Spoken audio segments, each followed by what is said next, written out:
आज का हमारा टॉपिक है पोलियोमाइलिटिस, जिसको सिंपली हम पोलियो भी कहते हैं। ठीक है, मेन हेडिंग हमारा डिजीज कॉज्ड बाय वायरसेस। ठीक है ना, जो भी डिजीज जो कि वायरसेस से होने वाले डिजीज हैं उनको हम पढ़ रहे हैं, उसमें आपका ये डिजीज है पोलियोमाइलिटिस।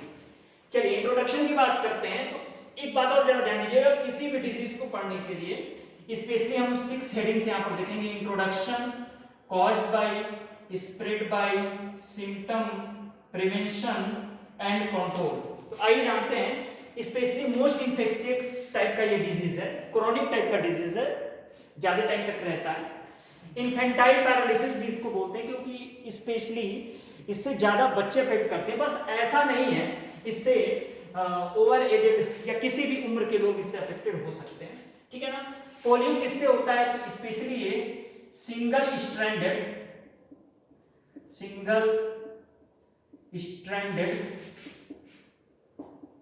आरएनए वायरस, जिसको हम मेरे बच्चे पोलियो वायरस भी बोलते हैं। क्या बोलते हैं? पोलियो वायरस के नाम से हम जानते हैं। तो स्पेशली ये वायरस जो होता है, ये specially single stranded RNA virus होता है। ठीक है, अब जानते हैं कि स्पेशली ये स्प्रेड कैसे करता है। ठीक है, तो जरा ध्यान दीजिएगा, स्पेशली स्प्रेड करने के लिए ये specially infected food and drinks, specially जो भी इन्फेक्टेड फूड और ड्रिंक्स है, okay, via flies house flies इसको कहते हैं, हाउस फ्लाइज। ठीक है ना, या वेस्ट ऑफ कह सकते हो आप एलिमेंट्री कनाल। ठीक है, आइए सबसे पहले मैं आपको एक बात बताऊं, जो मक्खियां होती हैं उनके क्या क्या कैरेक्टर होता है। अच्छा, किसी भी मक्खी को आप जरा ध्यान से देखो बैठे हुए, तो वो उसके 3 पेयर लेग्स होते हैं, अपने 4 लेग्स को ऐसे झाड़ती है। ठीक है, फिर जो हैंड लेग्स होगा उसको ऐसे झाड़ती है, और फिर पंखों को ऐसे साफ करती है। तो किसी भी मक्खी का जो एक बिहेवियर है, वो अपने अगले पैरों को साफ करती है, पिछले पैरों को साफ करती है, फिर पंखों को साफ करती है, बड़े सफाईदार होती है। ठीक है ना। लेकिन इसी केस में क्या करती है, ये डिजीज को एक जगह से दूसरी जगह फैलाती है। मान लो पोलियो वायरस का कोई पेशेंट था, उसने फीकल मैटर या उसका फीसस या उसका जो वेस्ट मैटर है वो खुले में है, उस पर मक्खी बैठी, यहां से दूसरी जगह गई, फिर उसने अपने हाथों पैरों और पंखों को झाड़ा, तो वो डिजीज को क्या कर सकती है, कॉज कर सकती है।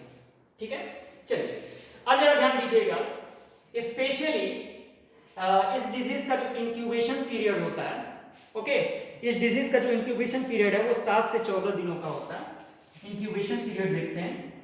इंक्यूबेशन जो पीरियड है वो स्पेशली मेरे बच्चे कितने दिनों का होता है, 7 to 14 डेज। इंक्यूबेशन का मतलब वायरस का बॉडी में एंटर करने से लेकर के जब तक कि उसके सिम्टम ना आ जाए, उसी को हम इंक्यूबेशन पीरियड बोलते हैं। तो जरा ध्यान दीजिएगा, इसका इंक्यूबेशन पीरियड जो है वो 7 to 14 डेज होता है। ठीक है, चलिए अगली बात मैं आपको बताऊं। इसका सबसे पहली बात, जब ये वायरस अपनी बॉडी के अंदर एंट्री करता है, स्पेशली जब ये वायरस अपनी बॉडी के अंदर एंट्री करेगा, ठीक है ना, तो जरा ध्यान दीजिएगा, सबसे पहले ये जाएगा आपके एलिमेंट्री कनाल में। सपोज दैट मैं यहां पर फिगर बनाकर दिखाने की कोशिश करूं, ओके, तो ये स्पेशली एलिमेंट्री कनाल में एंट्री करेगा, और एलिमेंट्री कनाल में एंट्री करने के बाद यहीं पर ये अपना ग्रोथ करेगा। इसी एलिमेंट्री कनाल की जो वॉल होती है, 4 वॉल होती है, म्यूकोसा, सब म्यूकोसा, मस्कुलरी, सीरोसा। तो स्पेशली जो म्यूकोसा लेयर है, इसी वॉल में ये क्या करता है, अपने नंबर को इंक्रीज करता है, और नंबर को इंक्रीज करने के बाद ये स्पेशली एलिमेंट्री कनाल से मूव करता है। कहां पर ये मूव करता है, स्पेशली अगर ये ब्रेन मान लिया और ये स्पाइनल कॉर्ड मान लिया, तो ये मूव कर जाता है आपके स्पाइनल कॉर्ड में। तो ये एलिमेंट्री कनाल से स्पेशली मेरे बच्चे ये स्पाइनल कॉर्ड में मूव कर जाता है, और स्पाइनल कॉर्ड में मूव करते ही स्पाइनल कॉर्ड में जो भी फंक्शंस हैं उनको डिस्टर्ब करने लगता है। तो इसका सिम्टम क्या आता है, सबसे पहला सिम्टम जरा ध्यान दीजिएगा, ठीक है ना, मैं इसको कलर चेंज करके लिख रहा हूं। स्टिफनेस इन नेक, स्टिफनेस इन नेक, यानी कि जो गर्दन रीजन है, जो नेक रीजन है, इसमें स्टिफनेस यानी रिजिडिटी आ जाती है। ऐसा पेशेंट गर्दन को झुकाने में या सीधा करने में या घुमाने में उसको बहुत ही ज्यादा दिक्कत होती है। तो सबसे पहला सिम्टम इसका क्या है? स्टिफनेस इन नेक। इसके अलावा दूसरा है आपका फीवर, सीवियर हेडेक, बहुत ज्यादा क्या होगा सिर में, ऐसे पेशेंट के सिर में क्या होगा, स्पेशली ऐसे पेशेंट के सिर में बहुत ही ज्यादा क्या होगा, दर्द होगा। Chill and pain all over the body, chill patient को बहुत ज्यादा ठंडक लगेगी, एंड पेन दर्द होगा, ऑल ओवर बॉडी पूरे शरीर में क्या होगा, पेशेंट के बहुत ज्यादा पेन रहेगा। तो ये इसका सिम्टम है। अगली बात मैं आपको बताऊं, अगर इसमें लैरिंग्स और फायरिंग्स भी इन्वॉल्व हो गया, ठीक है। एक बात और मैं आपको बताऊं, स्पेशली जब ये स्पाइनल कॉर्ड में अपना अटैक करता है तो इसके कारण जो स्केलेटल मसल्स है, स्केलेटल मसल्स मींस वो मसल जिनके कारण हमारी बॉडी के अंदर मूवमेंट होता है, तो स्केलेटल मसल्स अपना काम ठीक से नहीं कर पाते हैं, डिसफंक्शनिंग होने लगती है। तो लिख सकते हो स्पेशली कि डिसफंक्शन ऑफ स्केलेटल मसल्स। तो स्केलेटल मसल्स में पेशेंट के डिसफंक्शनिंग होने लगती है। इसके कारण पेशेंट के जो पैरों के अंदर के जो स्केलेटल मसल्स हैं, जो मूवमेंट के लिए, चलने के लिए रिस्पॉन्सिबल होते हैं, वो ठीक से काम नहीं कर पाते। और स्पेशली जो पेशेंट होता है वो डिसेबल्ड हो जाता है। डिसेबल्ड मीन्स ना ठीक से वो चल फिर नहीं सकता है, ठीक है ना। तो जरा ध्यान दीजिएगा, ऐसे केसेस में पेशेंट्स का जो स्केलेटल मसल्स है वो ठीक से वर्क नहीं करता। एक बात मैं आपको और बताऊं, स्पेशली अगर लैरिंग्स, ठीक है ना, इसके अलावा फेरिंग्स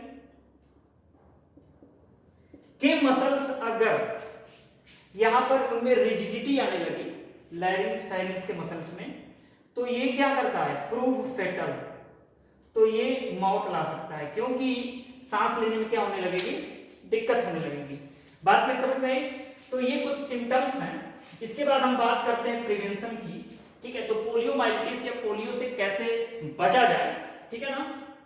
तो proper disposal of oral and faecal matter of patient या फेसेस ऑफ पेशेंट, ठीक है ना। पेशेंट का जो ओरल यानी मुंह का फ्लूइड होगा और जो फीकल यानी जो वेस्टेज होंगे उनको प्रॉपर डिस्पोज करके रखना है, ठीक है ना। वो खुले में नहीं होना चाहिए।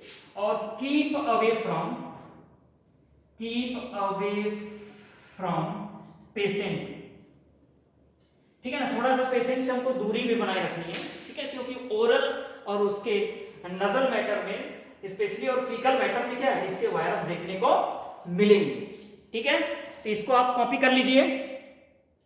तो लास्ट हेडिंग इसका होगा पेशेंट का कंट्रोल कैसे होगा। तो स्पेशली शुड बी वैक्सीनेटेड, ठीक है ना, वैक्सीनेटेड। जरा ध्यान दीजिएगा, इसके वैक्सीनेशन में करते क्या हैं, तो हम specially live and weak form, attenuated भी बोलते हैं, एटीन्यूएटेड फॉर्म ऑफ वायरस, ठीक है ना। यानी जो आप पोलियो वैक्सीन पिलाते हो ना, oral polio vaccine, OPV oral polio vaccine, इसमें क्या होता है, उसी वायरस का जीवित यानी लिविंग फॉर्म और वो भी वीक फॉर्म जो कि बीमारी ना फैला सके। जब इसको हम बच्चे को या स्पेशली पिलाते हैं तो वो उसके इंटेस्टाइन में जाता है, ठीक है, और वहां पर उसके खिलाफ जो है वो स्पेशली एंटीबॉडीज बनने लगते हैं। तो मेरी बात समझिएगा, स्पेशली इसमें वैक्सीनेशन बहुत ही ज्यादा जरूरी है। कुछ बात मैं आपको ओरली बता दूं, स्पेशली जो पल्स पोलियो प्रोग्राम था जिसको इम्यूनाइजेशन कैंपेन बोला गया, इसको गवर्नमेंट ऑफ इंडिया में ने 1994 यानी 1994 में जो है इसको इस्टेब्लिश किया, ओके। और इंडिया से जो है स्पेशली पोलियो वायरस को भगाने की तैयारी होने लगी, ठीक है। 0 से लेकर 5 साल के बच्चों को ये वैक्सीन दिया जाता है, ये आप सबको पता है, ठीक है ना। और स्पेशली एक बात मैं आपको और बताऊं, ये जो वायरस है अगर ये शरीर से बाहर चला आया तो 2 हफ्तों से ज्यादा ये जीवित नहीं रह सकता। बात मेरी समझ में आई? अगर ये बॉडी से बाहर आउट हो गया मान लीजिए सपोज किसी पेशेंट में फीकल मैटर है उसका, अगर उसका फीकल मैटर 2 हफ्ते से ज्यादा दिनों का पड़ा हुआ है तो उसमें वो वायरस क्या होगा, लिविंग फॉर्म में नहीं होगा। ठीक है, तो अभी मान के क्या चलिए लगभग इस पोलियो वायरस को इंडिया से क्या कर दिया गया है, इंडिया से इसको इरेडिकेट कर दिया गया है।